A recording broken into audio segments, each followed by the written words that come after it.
જોહાર બધાને. આ જંગલ કોનું છે? આપણું છે ને.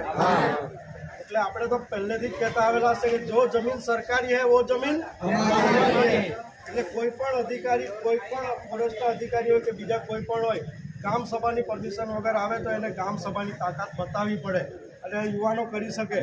કારણ કે આ જે જમીન આપણા બાપ દાદાએ સાચવેલી છે અને આ ફોરેસ્ટના અધિકારીઓ કાલે આવીને એમ કહેતા હોય ને કે આ જંગલ અમારું છે, એ અમને સ્વીકાર્યો નથી. તમને સ્વીકાર્યો છે?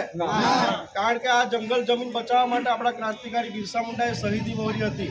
આપણે ક્રાંતિકારી બિરસાના વંશજ છે. આપણે કોઈ દિવસ કોઈની સામે ઝૂકવાનું નથી. આપણે લડી લેવાનું છે અને જીતવાનું છે. જીતીશું ને બધા? હંમેશા જળ જંગલ જમીનની લડાઈ અનંતભાઈ જે હાલના વલસાડ ડાંગ લોકસભાના ઉમેદવાર છે એમની સાથે લડ્યા છે. દેવુભાઈને ત્યાં પ્લાન્ટેશનની કામગીરી ચાલુ કરી ત્યારે અનંતભાઈ સાથે ગયા હતા અને પ્લાન્ટેશન અટકાયું. નડકધરી ગામમાં બી